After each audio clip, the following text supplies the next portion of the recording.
This is the Saturday to Sunday Football Podcast. This is where it all counts. This is why we're here. This is why each one of us are here. And now, here's your host. And welcome to the Saturday to Sunday Football Podcast. I am Matt Caraccio. And of course, it is time. It is time once again. That time is upon us to start looking at this year's annual summer seminar series. This is one of those series that I'm extremely excited about each and every year as we begin to kind of do our own professional development, as we begin to look at different aspects of the game of football and sport in general to help us get a little closer, dare I say, a little bit more understanding about what we're seeing on those Fridays and Saturday nights as we watch those plays on the gridiron.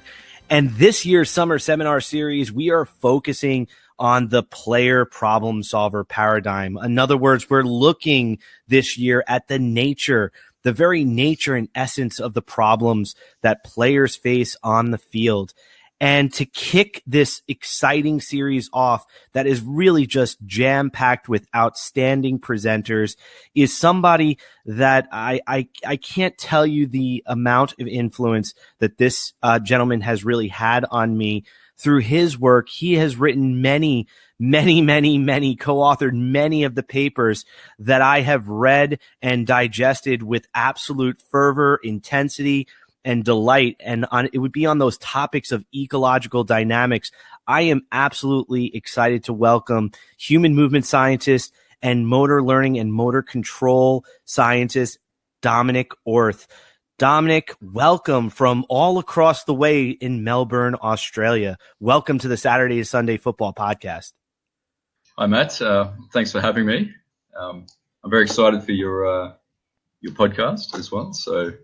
And I've seen some of the work that you do as well, and it's very interesting and I think very well communicated. So I'm excited for you as well, mate. So well, I mean, Dominic, I think this is such a treat for listeners, and I cannot overstate how profound and influential Dominic's work has been. I mean, when you start typing into those research catalogs and you're looking up ecological dynamics and you're talking about those ideas behind what it is for that to be applied to sport, you will undoubtedly come across many papers where Dominic is an author of them.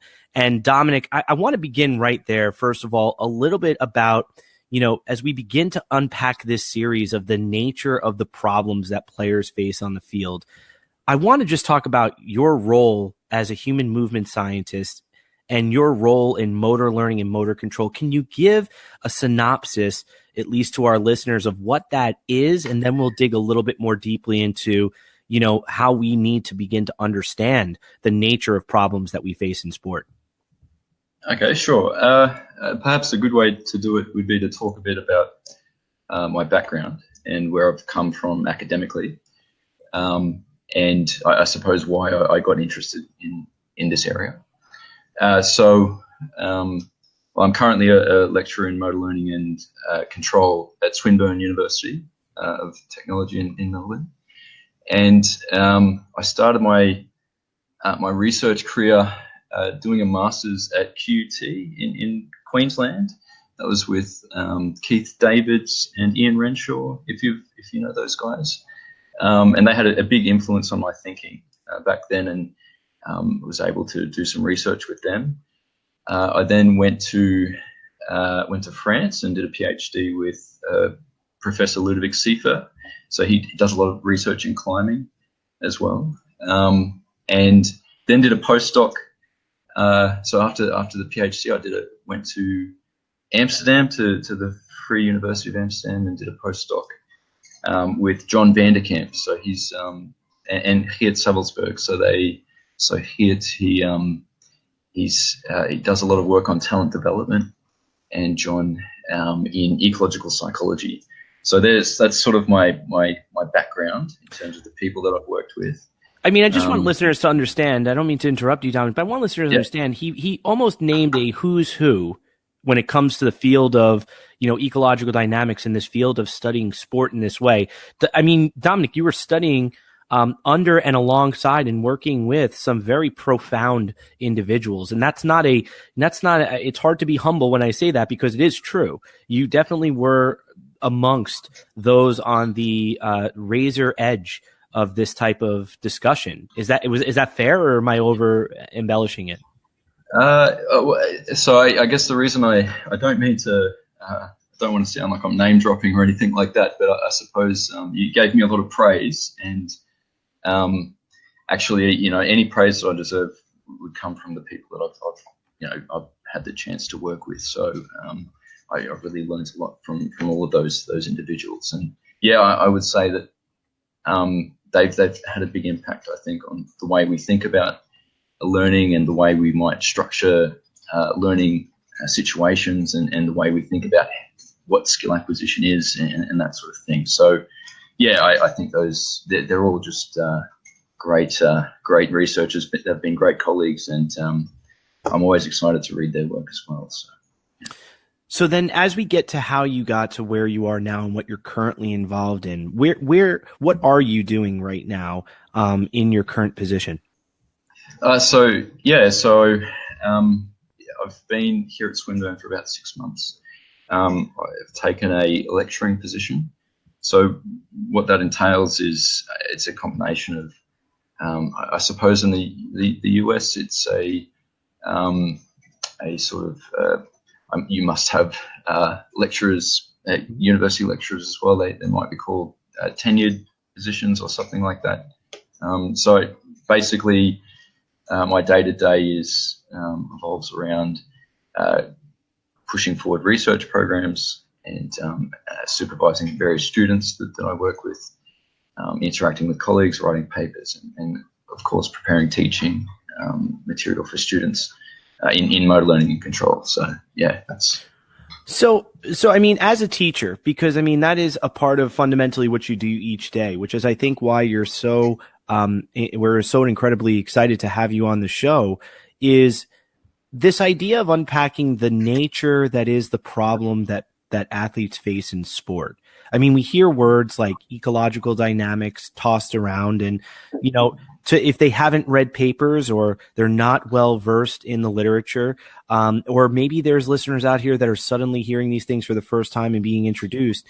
I know it's difficult to encapsulate or synthesize in a simple idea or diatribe of some sort, but can you do your best to explain to us maybe what it is we perceive to be the problems that athletes face on the field, and maybe things that we haven't considered on the field of play? What types of problems do athletes face from your perspective and from the research that you've conducted or been exposed to? Well, I guess a good way to frame it is in terms of how I think about these sorts of questions, and what let's say ecological dynamics is. It's basically, I suppose, a framework for how we understand athletic performance or what we see on the field, what athletes have to do.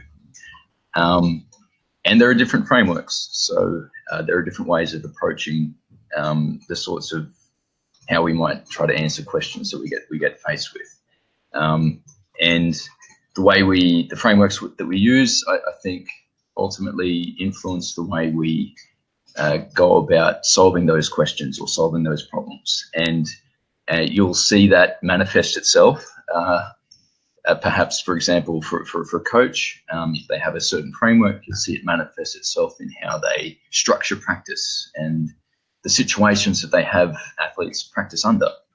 So the ecological dynamics is a framework that it has a series of assumptions, I suppose, and they will influence how I ask questions and the ways I find solutions to those questions. And ultimately, for example, if I was coaching, they would influence how I structure practice because, So I think to go on, as a basic way of thinking about ecological dynamics, it's a framework that's more based on looking at the athlete environment relationship as the starting point for understanding performance, and having a perspective that the performance is something that is very difficult to predict in advance. So there's a lot of different factors that are occurring and emerging during performance, and the idea that you will know what the athlete will need to face completely in advance is actually not possible. And so the way you structure practice so that when athletes go to perform should be heavily influenced by that starting point. Yeah. So just to unpack that maybe a little bit more, we're not necessarily contesting, we're not necessarily, I guess, inviting this idea that it's absolute and utter chaos to the point of there are no, there's no framework, there's no frame to the way in which the athlete is behaving. There's no channels, no barriers. It's more, we're not inviting this idea that it's absolute chaos, like on any level. I mean, we know that there are things that constrain the athlete. What are some of those things that do, in fact, constrain the athlete, or in other words, shape their behavior? Where does ecological dynamics and those types of principles sit in terms of what shapes the behavior of the athlete on the field? Because it's just not utter chaos. Am I correct in saying that? Yeah, and I think that term is a good one. The use of the term constraint, and constraints makes a big part of it's a big part of ecological dynamics. The idea that you have these boundary factors that interact in some way that shape what information is available to the athlete to use to guide their performance. So typically it comes from Carl Newell's work as a starting point. The idea that you have typically it's described as a triangle, and you've got task constraints, environmental constraints, and individual factors, and these interact, which means that they're present in combination, and their presence in combination has a big impact on what's available to perceive and act on. I think the idea that it's not all chaos is very important. So let's take any sport or context of performance. There's plenty of constraints which are always going to be there during performance, and so that's already going to reduce the uncertainty, I suppose, or the chaos. But at the same time, the idea that those constraints are there and they change, and there's some degree of uncertainty that's part of that, it means that you also want to represent the variation of constraints that will occur during performance. So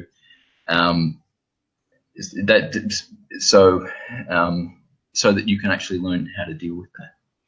And now when we bring in this idea, as we graduate from this notion of constraints to the idea of the athlete perceiving and acting, they're very much related, of course, but they are kind of different conceptual ideas that are very much intertwined in this model in terms of perceiving what's available, the information that's available. Can you take listeners maybe a little inside of this concept of information and what we're trying to talk about when we describe the information available, to be perceived? What are we alluding to, and what should we be aware of? Maybe whether we're constructing, we're constructing environments for our practices, or we're observing, a high-level athlete on the field of play. What do we mean by information that is available? Can you take us a little inside of that? Yeah, sure. So, and again, great point to pick up on that. So the idea of the way we think about information, and these concepts like perception and action, and in ecological dynamics is largely informed by this framework called ecological psychology. And the idea here is that information is something that's available to be picked up and then perceived in terms of opportunities for action, which are referred to as affordances. So the idea is that as the athlete moves, their actions will lead to information that can be picked up and perceived directly to be able to support performance. And it's so in terms of learning design, it means that when you let's say use constraints to build an environment, in a lot of ways what you're doing is you're designing opportunities for action. So you're designing affordances into that space, and so you end up, I suppose, with various opportunities for action which may or may not be used by the athlete. Well, no, and I think that's fantastic, because I do think that in my own practice prior to a couple of years ago, as I was continue really to still be on this journey in terms of my own understanding of human learning, I was very much asymmetrical in terms of my understanding of really where the locus of control existed in terms of me interacting with the environment. I tended to see it as something that was within my control completely. And ecological dynamics would say, no, you're a part of the equation. Is that fair? Yeah, I think that's a good way to put it, Matt. So the way I tend to think about it is it's control is somehow it's distributed across the individual and their environment. And it's about finding the appropriate relationship between yourself and your environment and that relationship is understood in terms of affordances. So when the term affordance, I suppose that it was coined to be able to capture something which depends on both the individual and the environment together. So you can't actually somehow separate the two out to have an affordance. You can't have an affordance without them both being present. So in terms of affordances, and I know this terminology may be a little bit foreign for some of our listeners, but again, just to keep everybody, in terms of the discussion, when we're talking about affordances, we're talking about these opportunities and these invitations for action. And and Dominic, this is something where I wonder in terms of how I know there are certainly critics out there and people that have different belief systems. And, certain critics might say, well, you're not really, you're overemphasizing the environment, or you're not really giving the individual enough credit. But yet you would contest that we're really looking at affordances, which is that overlap between the two, where both are existing in that moment in time in terms of shaping the behavior that's coming or that's occurring on the field of plays. Is that a fair way to answer that kind of critique of we're too environmentally centric? Yeah, it's funny. So I suppose you can always go too far either way, and if you do that, there'll probably be pushback.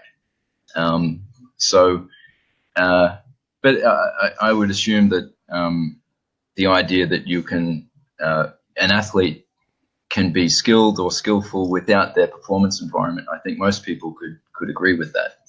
Right. That's how I would tend to respond to somebody who wants to be very focused on the individual without reference to the environments that they actually have to be able to learn to be able to perform in. Yeah. So as we begin to so we have this general idea of, the framework or basic understanding of ecological dynamics. And I would like to take this more now towards this idea of, what does skilled movement or expertise or mastery look like in terms of this particular framework? Because if, my argument is the nature of the problems that players face on the field is well represented using a framework like ecological dynamics, as opposed to let's say something that's more organismic centric, like these are traits or biological conditions that they just seem to possess, that they're able to do such things.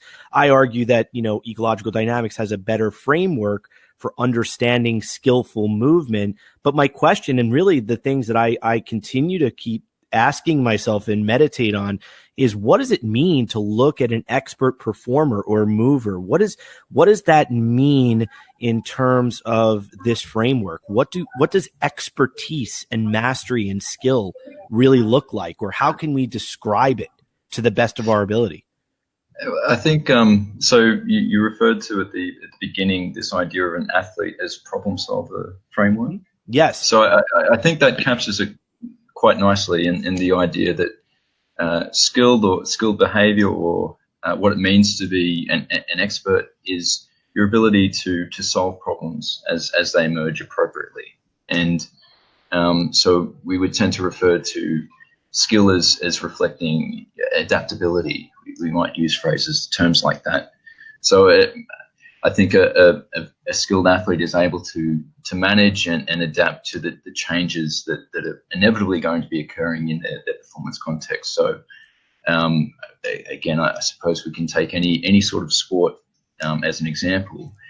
The way that it was practiced, and the nature of the athletes, and the nature of the rules, the nature of the environments that they perform in at one moment, as seasons progress, or as you look at it over different timescales, you'll see that those constraints they tend to change over time, and at short timescales, at long timescales, and it's skilled athletes are able to adapt to that change, whether it be during performance, very short timescale, or over competition seasons. They're able to manage that and adapt to it. And it's the ones who don't, I suppose, that struggle. And I suppose we wouldn't put them at that point of mastery.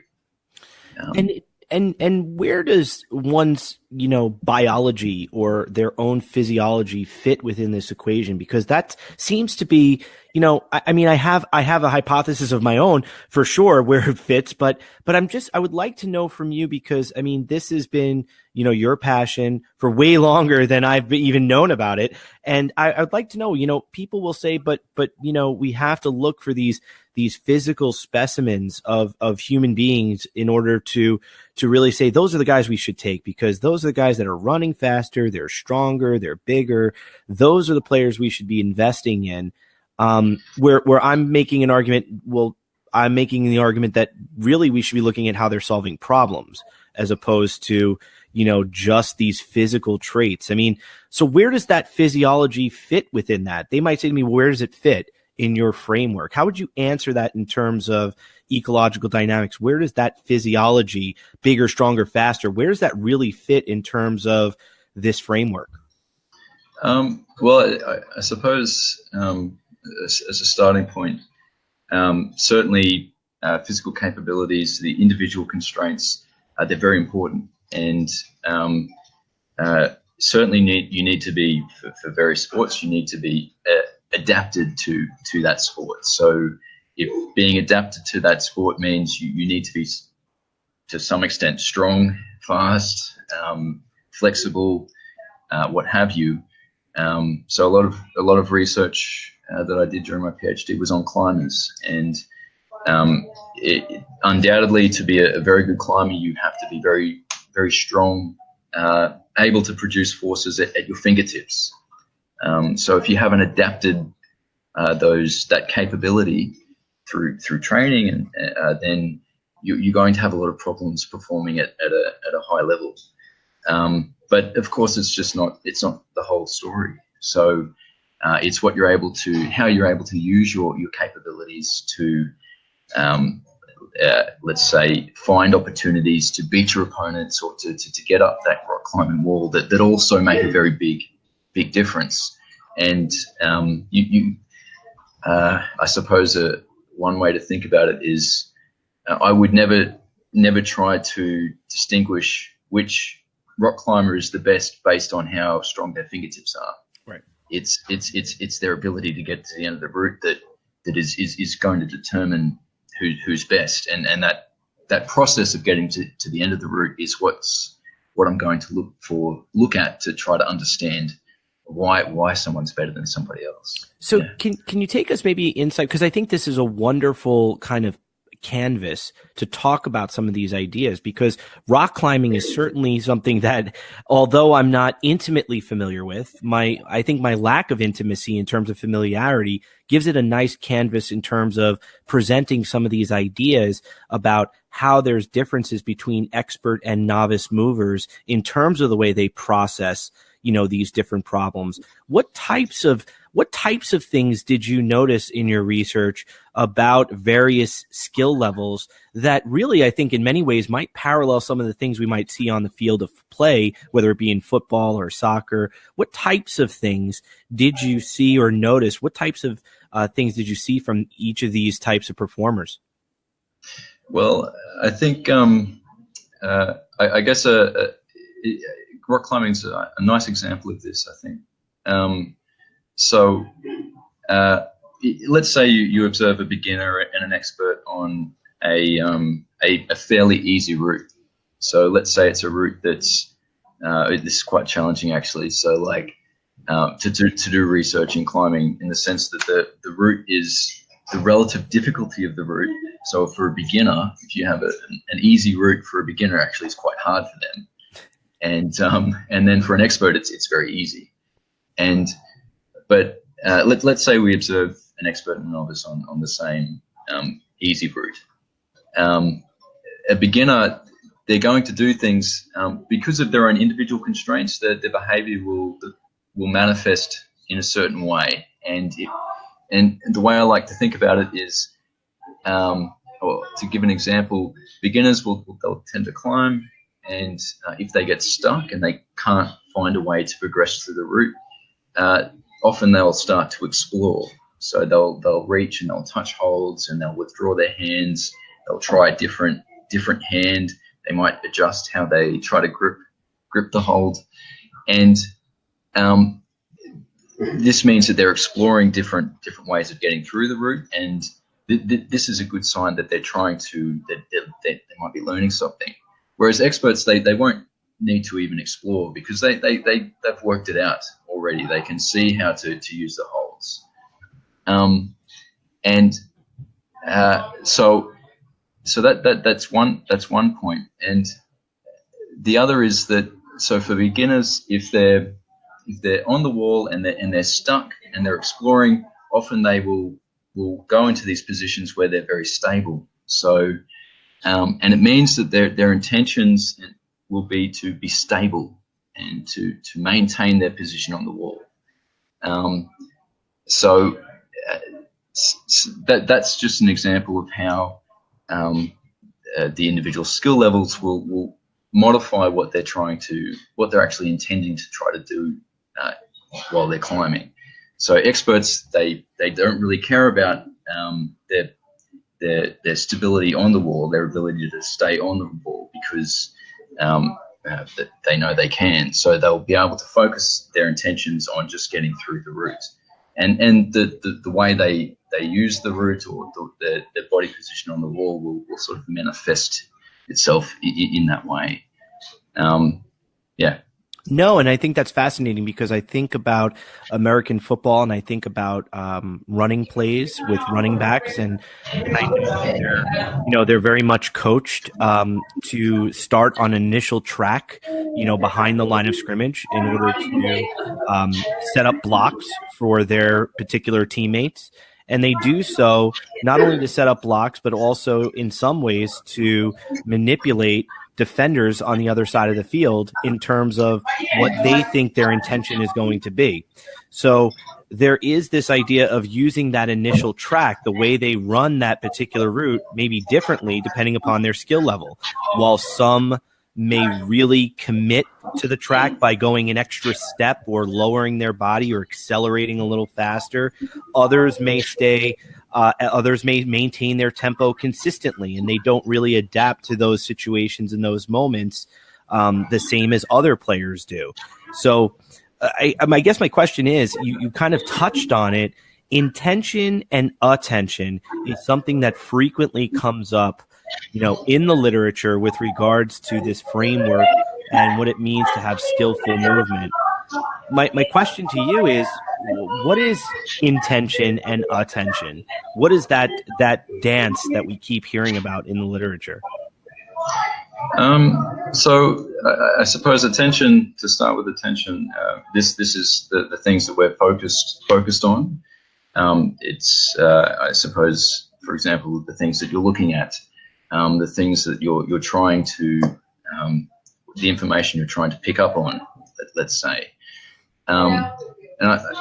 Whereas intention, I think one way to think about it might be that the goals and your overarching objectives that you're trying to achieve. So that's how I tend to think about it.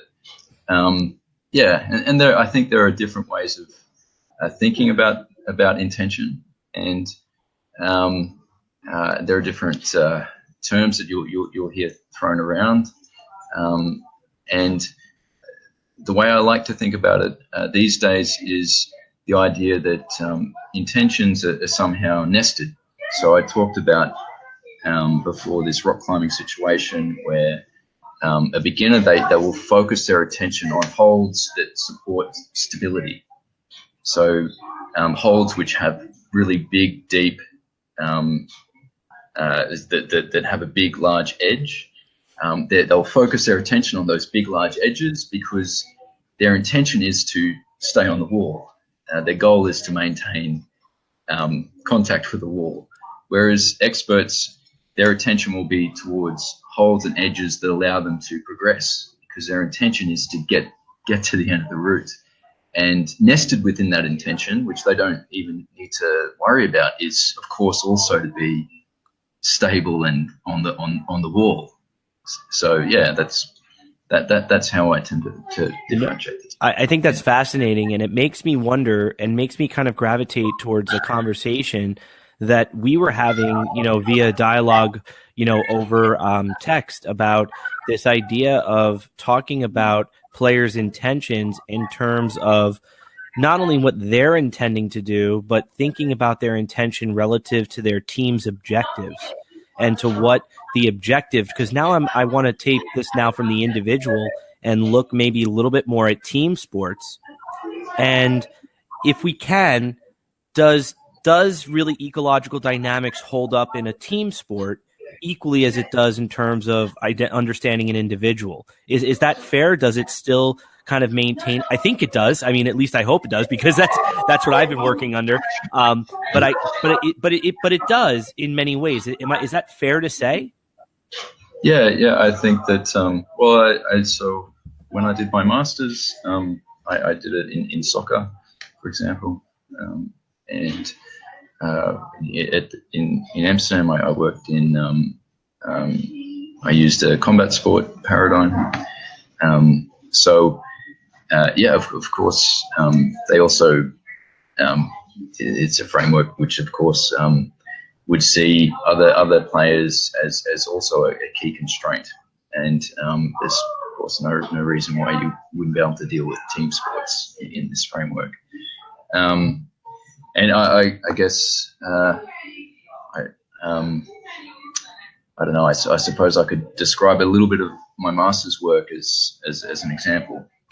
Please do, because I'd be interested into where you went in terms of team sport and beginning to reconcile this paradigm within that type of framework and that type of environment. Yeah, so I think a good starting point would be, and this is one of the reasons why I don't think you can only focus on the individual. So if you take NRL, take American football or soccer or combat sports, these athletes can't actually express their skill unless they have opponents, and that context of competition. So, and the work in soccer that I did was I looked at you would have heard this idea of representative design. So, which is about, okay, so the constraints that we represent during training, how do they allow us to, how do they support us in, so in experiencing those constraints during practice, how does that support us in taking those experiences and being able to perform and learn successfully in some different context of interest. So like from training and practice to your competition day, or to going to a training camp or something like that. So the master's work, for example, that I did was I just looked at a scenario in soccer where you run up and you pass the ball back to a teammate, and they're going to try to head the ball into the goal. I looked at someone running up and crossing the ball back, either by themselves or with a defender trying to chase them down. And I looked at the impact on how they regulated their gait during that process of running up and kicking the ball. And of course, it changes. Well, I suppose, of course it changed. What tended to happen was the closer that a defender was to the person running up and kicking the ball, the more they would emphasize making sure that they ran really fast early on, so that they were sure that they were going to get to the ball before they started preparing for the kick. So it really influenced their acceleration and their deceleration to the ball. So in my mind, it really shaped their intentions, and in that way also their attention to different sorts of information that they use to successfully perform the task. So yeah. No, and I think that's fantastic, because I think it encapsulates what it means to understand your opponent, on the field of play, and understanding their capabilities, their capacities, their tendencies, what they do. And that doesn't mean necessarily, and this is where I think the gray area and sometimes the point of confusion is for myself early on, and I'm sure for some of our listeners that are experimenting with this, kind of problem solver approach. Is it to say that every movement is planned? Is that to say that we're planning every movement, Dominic? Are we planning every movement if we understand the opponent? Does that mean we're always planning every movement ahead of time, like a script? Or does it mean, what does it mean to understand your opponent or prepare for your opponent? Where does that kind of information sit within this framework in terms of how it may shape or influence behavior on the field? Because that's something that I'm always struggling with, like that preparation for that match or that preparation for that opponent. Is that me? Is that me recollecting, what I perceive, what I understood to be the best way to approach this defender?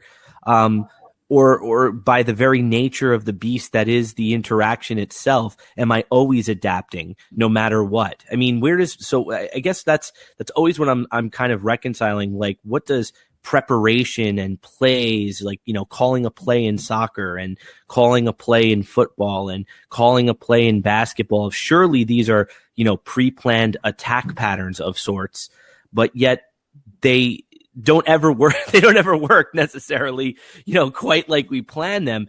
But yet many coaches will subscribe to the fact that, well, I drew up the play right, the players didn't execute. Yeah, sure.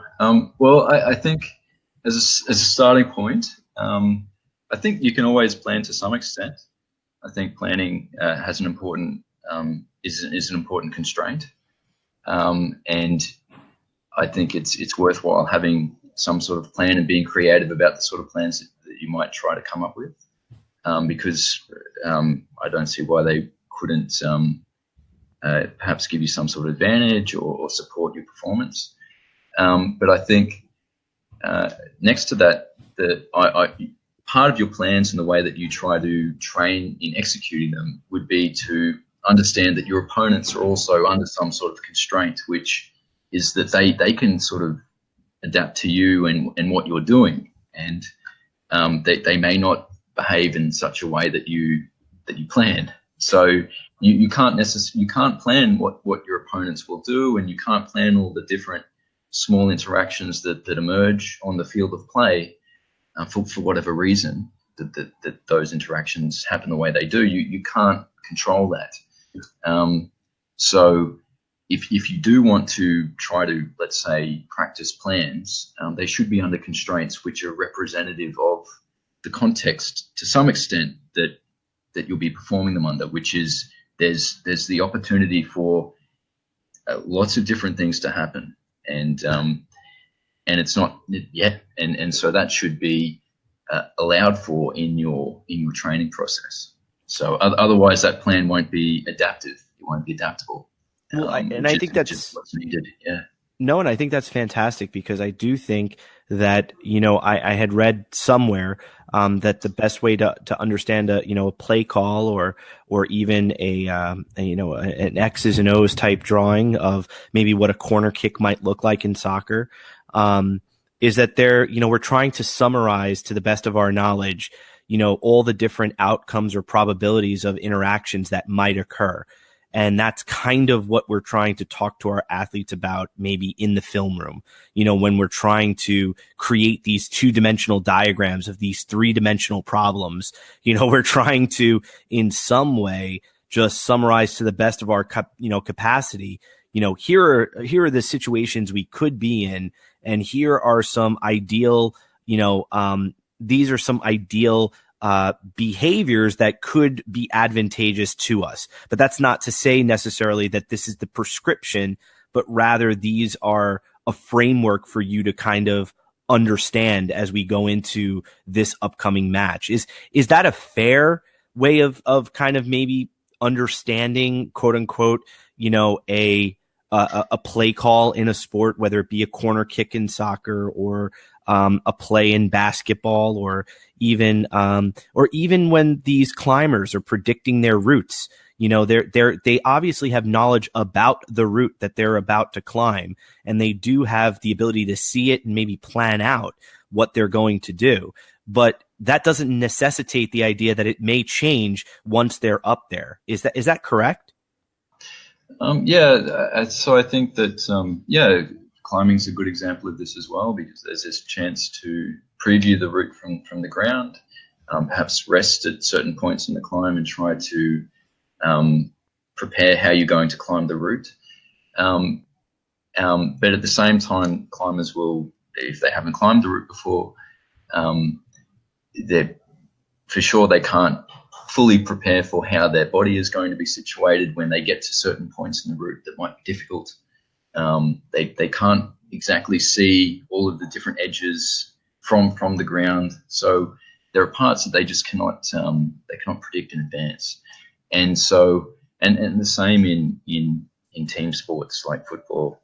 So and actually it's interesting. So you take that task that I talked about before, where we had someone running up and kicking a ball. I think it might have been researchers like Duarte Horatio. So they started doing work on what they called subphases of play.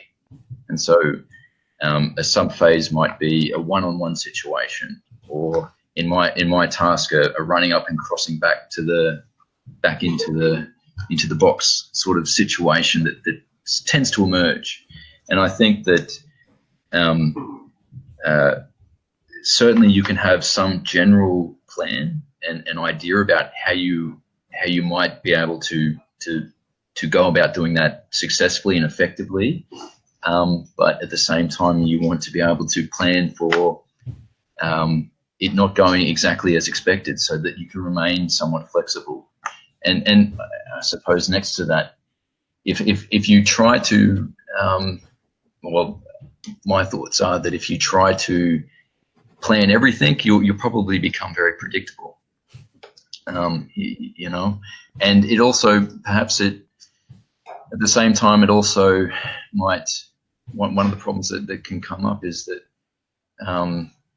it will sort of shape the attention and let's say the intention of your athletes, and close them off to things that are happening right in front of their face, because of that constraint of planning and trying to execute something that is done somewhere else and may not be particularly exactly appropriate for that particular situation. So there's a balance, Well, and I mean, listen, I know your time is extremely valuable, so I would like to wrap this up soon for you, so you could go about teaching your day.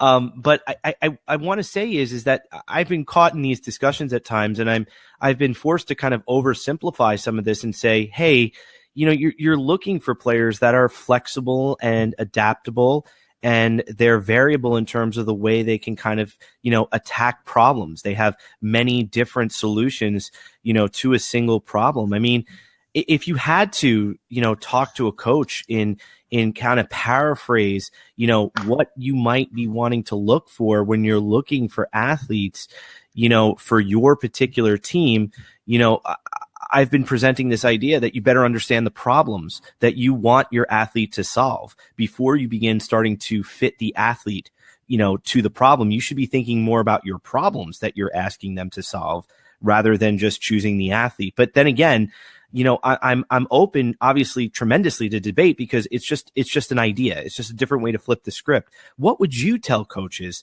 Dominic, about, if they were building a team, kind of from the ground up, and they were asking you, Dominic, you're one of the leaders in this field, and we're talking about looking for skillful players and expert players.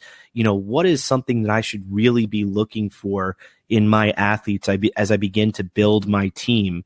What might that discussion sound like? Well, the first thing that I think of is that I think most athletes, particularly if they're very driven, most individuals, they're driven and they want to be part of a particular sport and competitive context. Most people are capable of learning and being adaptable, and certainly it would be nice to let's say have athletes and choose athletes who are able to learn new things and be adaptive. If you take it as an assumption that your performance context and your competition season, the challenges that your athlete's going to be facing will be changing and evolving over time, then for sure, having athletes who are driven to learn new things and capable of doing so is a great thing. But at the same time, I think that it's interesting. So with coaches and the context of teaching, the things that you do during training are going to influence yourself as well. So as a coach, the problems that you put in front of athletes is going to influence what you think is actually good performance, and and the athlete's going to get, let's say, good at the things that you get them to practice. And so it's easy to sort of perhaps fall into a trap where you think that you've got great athletes because they can solve all the problems that you put in front of them. So actually the problems that you put in front of the athletes is going to influence what you learn as a coach and the sorts of athletes that you look for. So there's a lot of, I think, in part of giving advice to coaches, I think there's it's very important also to look at yourself and what you're doing as well as the athlete. So it's quite a complex question to answer, but the coach and the athlete together, they're both very important parts of answering a question like that. No, and I think that's fantastic. I mean, I think that sometimes, as a coach, I think I fall into this trap early in my own, kind of education where, you think that, your job is simply, setting up the drill, and, if I taught them in practice, they're going to execute on the field, during game day. And the reality is that sometimes that doesn't always happen. And it forced me to start saying to myself, well, what was happening during that, activity during practice that I created, and in what way was that representative of the types of situations they were going to see in the game? Yeah, and I think it can be challenging but I think if a coach can take a step back and give themselves that opportunity to learn as well, and I suppose appreciate, most coaches I think would appreciate that they're constantly learning as well. That's just it. That's a key part of the whole process. So yeah. Well, I mean, Dominic, I want to thank you on behalf of myself and everybody out there in the, basically in the community of evaluators and coaches for really spending this time with us to unpack these really complex ideas. And I know we've only really, touched the tip of the iceberg, so to speak, in terms of where we can go in terms of applying these. So as a parting shot, if you had to leave any salient points, I mean, we talked about coaching, any enduring understandings you'd want, our listenership to kind of take away from this discussion as we move forward into this upcoming year and upcoming season. I know one of them you're going to say is don't be afraid to keep learning, because that certainly resonated with me, and it's something I'm trying to constantly do. And anything else you might want to share with that community?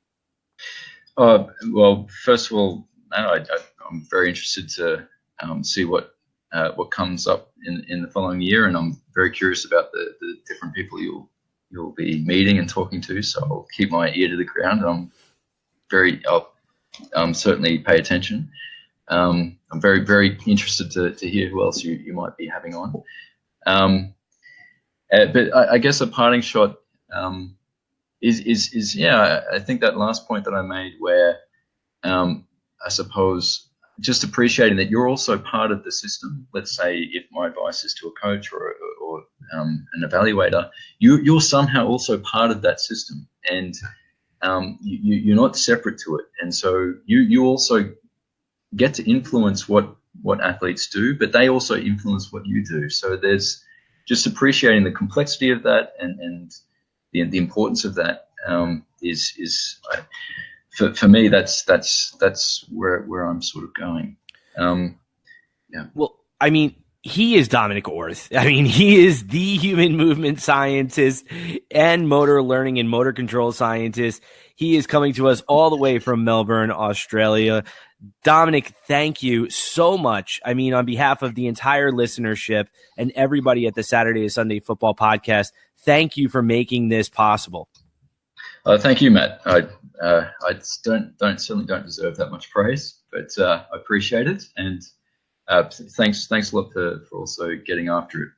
Well, I really appreciate it, and I completely understand the humility on your part, but I can tell you is, again, I remain a dear fan of your work, and it really has influenced me tremendously. And if you have not read any of Dominic's work, I think it would be remiss for me not to immediately recommend it. It is succinct, it is clear, it is concise, and I took so much from it. It really has changed me in terms of who I am as a coach, who I am even as a teacher in my own classroom, and also as an evaluator.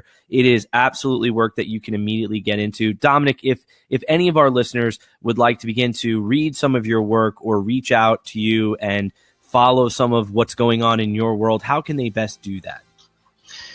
I suppose a good place to go is Google Scholar.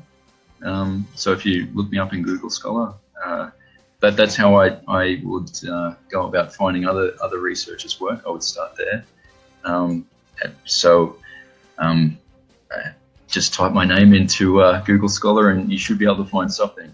The most recent paper that I think came out was in physical education and pedagogy, if I remember correctly.